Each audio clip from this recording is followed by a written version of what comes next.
Más de las tres cuartas partes de las personas que pasan hambre viven en zonas rurales de los países en desarrollo. Aproximadamente la mitad de ellas pertenece a familias rurales en tierras marginales, donde la producción agrícola está amenazada por la degradación ambiental.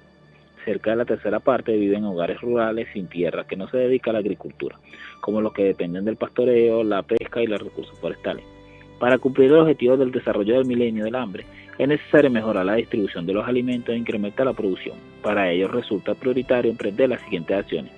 1. Concentrarse en tecnología que incremente la producción agrícola. De esta manera aumentará también los ingresos de las personas que poseen pocos bienes aparte de la tierra. 2. Dedicar más recursos a la agricultura. Es necesario invertir en esta tendencia. 3. Prevenir la degradación ambiental. Las nuevas políticas y tecnologías destinadas a potenciar la productividad también deben proteger los ecosistemas frágiles. 4. Distribución más equitativa de los recursos. Disponer de un acceso más seguro a la tierra. 5. Abordar el recalentamiento global y reducir las subvenciones y la arancel agrícola de los países ricos. Esta práctica proteccionalista manipula los mercados internacionales. Mientras tanto, el recalentamiento global puede influir negativamente en las condiciones meteorológicas para agricultores que dependen de la lluvia.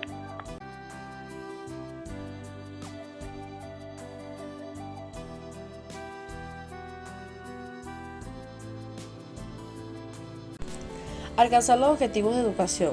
Durante los años 90, la tasa de matriculación en la educación primaria creció más de un 90% en los países de América Latina, el Caribe, en la Comunidad de Estados Independientes, Asia Oriental, el Pacífico, Europa Central y Oriental. En Asia Meridional creció un 79%, en los países árabes un 77% y en los Países Bajos la tasa es de menos del 60%. Alcance del problema. De los 680 millones de niños en edad de escolarización primaria en los países en desarrollo, 115 millones de ellos no asisten a la escuela, de los cuales las 3/5 partes son niñas. En la India, 40 millones de niños, que representan un tercio total mundial de la población, no reciben enseñanza primaria. Por causa de estas diferencias, la cuarta parte de los adultos de los países en desarrollo no saben ni leer ni escribir, y 2/3 partes de los 879 millones de adultos analfabetos que hay en el mundo son mujeres. En la aplicación de la enseñanza primaria, los países en desarrollo se enfrentan a tres grandes retos. El primero de ellos son los recursos limitados. Los países en desarrollo invierten un porcentaje mínimo en educación en comparación con los países desarrollados. El segundo es la desigualdad. Al reducir el gasto, aumenta el beneficio para los ricos y disminuye para los pobres. El tercero, la ineficiencia del gasto. Una parte muy importante de los gastos es destinada al sueldo de los maestros. Por tal razón, queda muy poco para el material didáctico. Esto hace que la calidad de estudio sea baja y los niños no aprendan tanto como podrían. Recursos limitados. El gobierno desarrolla un papel muy importante en los países con desarrollo humano elevado, que en aquellos que es bajo o medio. Escaso presupuesto educativo. Los países ricos rara vez destinan el 4% del PIB a la enseñanza pública. En los países con alto desarrollo humano, el gasto público representa el 4.8%, en los países medios el 4.2% y en los Países Bajos el 2.8%. Cuando la salud y la educación no son prioridad en el gasto público, el gasto social se ve perjudicado. En África, Asia Occidental y Meridional, el número de alumnos matriculados casi se duplicó, mientras que el gasto corriente apenas aumentó. En cambio, en Asia Oriental, América Latina y el Caribe, el número de matriculación se mantuvo estable, mientras que el gasto corriente aumentó rápidamente. Esto significa que algunas regiones invierten más en cantidad que en calidad. El gasto debe ser eficaz si se pretenden alcanzar los objetivos deseados, pero el volumen del gasto también es importante. Financiación insuficiente. Según el Fondo de las Naciones Unidas para la Infancia, lograr la matriculación universal en primaria para el 2015 en los países en desarrollo y en transición costaría alrededor de $9.000 millones más anuales. Los países que tienen buenos resultados en educación destinan más recursos a la educación primaria, 1.7% del PIB, que aquellos con resultados medios de 1.4%. Mejorar el acceso de las personas pobres a la escuela primaria. Los gastos asociados a la educación discriminan a los más pobres, ya que muchos padres no pueden pagar la matriculación escolar comprar los uniformes. Por estas razones se deberían eliminar la matriculación escolar y el uniforme debería ser optativo, para así la mayor cantidad de niños podrían asistir a la escuela. Acabar con la discriminación de las niñas. La diferencia de género en matriculación y abandono escolar son más evidentes en Asia Meridional y África subsahariana. Los países que han eliminado estas diferencias pueden dar algunas ideas. La primera, las niñas deberían estar cerca de sus casas y así no abandonarían los estudios. La segunda, con la reducción del gasto derivado de la educación, se pueden evitar que los padres decidan enviar a los niños y no a las niñas a la escuela. Tercero, establecer horarios flexibles para que las niñas puedan cuidar a sus hermanos y realizar las labores del hogar. Y cuarto, la profesora no es solamente un modelo de conducta a seguir para las niñas, sino que también infunde confianza y seguridad a los padres.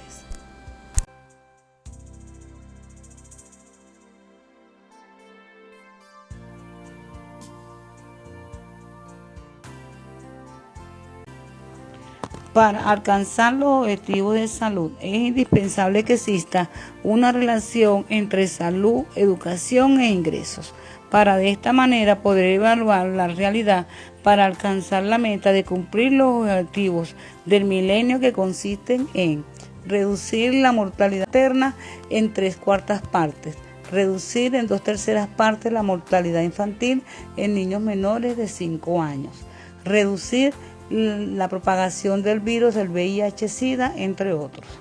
Uno de los problemas más importantes en materia de salud son los recursos insuficientes, debido a que no se designan recursos a la salud en general y menos a los servicios básicos de salud. Asimismo, en las zonas rurales no se cuenta con estos recursos ni con personal asistencial suficiente. Existe una ineficiencia específicamente en este punto, ya que son los pobres los que sufren por no tener el acceso al agua potable, al saneamiento, lo que no pueden adquirir las medicinas, ni cuentan con información suficiente sobre ciertas enfermedades infecciosas como el VIH-Sida, el paludismo, la desnutrición, la tuberculosis, así como de cañas de vacunaciones, permitiéndole contar con una herramienta para combatir y prevenir las posibles causales de mortalidad, tanto materna como infantil, y cómo evitar la propagación del VIH-Sida.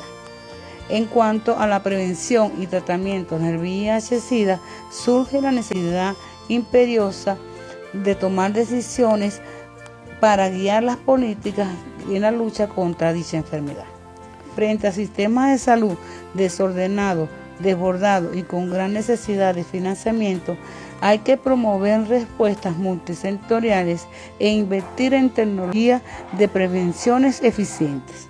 En algunos países en vías de desarrollo, donde el sistema de salud es deficiente, invierten cierta parte del Producto Interno Bruto en programas y sistemas básicos de salud.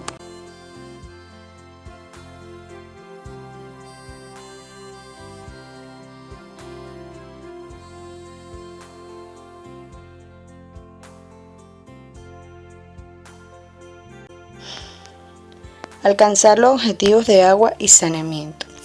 El acceso a agua potable y a saneamiento adecuado es crucial para sobrevivir. El agua es fundamental para el medio ambiente, la seguridad alimentaria y el desarrollo sostenible. Por otra parte, un saneamiento adecuado puede marcar la diferencia entre la vida y la muerte. Alcance del problema.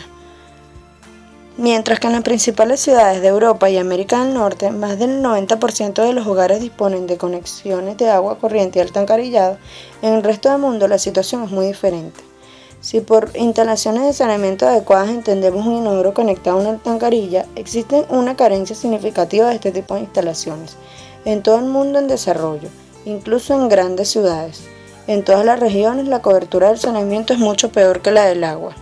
Además, la mitad de las camas hospitalarias del mundo están ocupadas por pacientes con enfermedades transmitidas por el agua, lo que significa que se están utilizando servicios sanitarios caros para tratar enfermedades que podrían prevenirse fácilmente. La falta de agua potable afecta en mayor medida a los habitantes pobres de las zonas rurales, dado que normalmente depende de los recursos hídricos y terrestres para su sustento. El saneamiento inadecuado, agravado por la superpoblación de las ciudades, castiga más a los pobres de las zonas urbanas. Las prioridades políticas para lograr los objetivos de agua y saneamiento requieren el incremento de los recursos, mayor equidad, mayor y mejor mantenimiento, reducción de los daños al medio ambiente. Tecnologías adecuadas para un uso eficaz. Entre las tecnologías más adecuadas destacan las letrinas de cisterna, las letrinas de fosa simple, las letrinas de fosa ventilada y las conexiones a tanques sépticos de alcantarillas públicas cubiertas. Este tipo de tecnologías son accesibles y fáciles de mantener para comunidades pobres. En el pasado, algunos gobiernos adoptaron un enfoque vertical descendente, instalando bobas de vano, pozos entubados e incluso letrinas de fosa ventilada sin tener en cuenta si existía o no una demanda. Como resultado de ello, las comunidades no se encargaban de su mantenimiento o esperaban que lo hiciera el gobierno. Recursos limitados, ¿qué hacer al respecto? Cuando existe compromiso político y recursos económicos, es posible aumentar el acceso a agua potable, tal y como demostró Sudáfrica en la década de los 90. La falta de adecuación de las tarifas es un gran problema. Sin embargo, si no existe una infraestructura central, las instalaciones domésticas de agua y saneamiento no pueden avanzar. Y sin alcantarillado general y centrales de tratamiento, las aguas residuales acaban por verterse en corrientes abiertas y canales, lo que supone un riesgo para la salud y un daño para el medio ambiente. Desigualdades. ¿Qué hacer al respecto? A fin de reducir parte de la falta de financiación al lograr los objetivos de agua y saneamiento, deben disminuir los costos y aumentar los ingresos procedentes de los usuarios. Para reducir costos, las autoridades locales tienen que mejorar la gestión y para ello necesitan mayor apoyo de los donantes e intercambio entre países en desarrollo.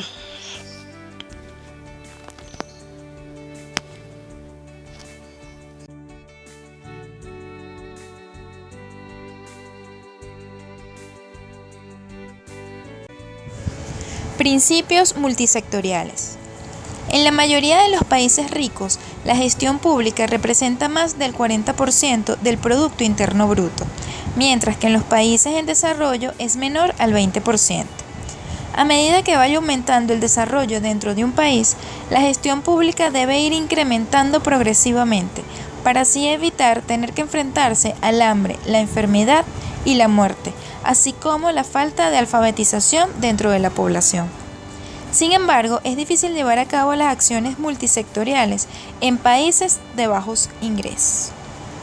Para lograr los objetivos del milenio es necesario contar con un número mayor de recursos que no solo partan del crecimiento económico de los países pobres, ya que existen gastos que minimizan los fondos que representan los servicios sociales básicos, tales como la comida, la salud y la educación. No obstante, la capacidad de los gobiernos para redistribuir los gastos, tanto de servicios básicos como aquellos gastos adicionales, es débil, ya que a causa del déficit presupuestario que han visto obligados a emprender estabilizaciones y ajustes macroeconómicos, generando así disminución del recurso para el gasto público. Esto en lugar de dirigir sus esfuerzos en la movilización de ingresos fiscales y no fiscales. En otras palabras, si el gasto público se estanca o disminuye, es casi imposible políticamente que los gobiernos puedan transferir fondos a los servicios sociales básicos. Asimismo, para la mejora de la calidad y la cantidad en la asistencia de los servicios sociales básicos, es necesario mejorar la ejecución de programas sectoriales, y esto se logra mediante la planeación de objetivos políticos, planes de inversión, planes de gasto, así como una serie de compromisos financieros por parte de los gobiernos y los donantes. En primer lugar, este enfoque requiere años para su desarrollo y su finalización, debido a que la planificación del enfoque sectorial oscila entre 5 y 7 años. En segundo lugar, la cooperación técnica representa un problema persistente con relación a los compromisos de programas sectoriales, esto debido a los altos costos de tiempo y fondos utilizados para la formación. Existe una cobertura en algunos costos corrientes, ya que la mayor parte de los donantes prefieren financiar costos de inversión, tales como la construcción, y los gastos corrientes, tales como sueldos y salarios, no quieren ser asumidos. Esto es motivado a que generan mayor compromiso debido a que los gobiernos que en ese país están ejecutando sus acciones no tienen el suficiente recurso para asumirlo. Otro de los grandes problemas sectoriales son la inversión de tecnología e investigación, ya que para algunos sectores la falta de fondos para estas áreas genera un déficit en su desarrollo, trayendo a su vez más pobreza, hambre y enfermedades. Esto se debe a que los recursos destinados para ellos son utilizados para otros fines.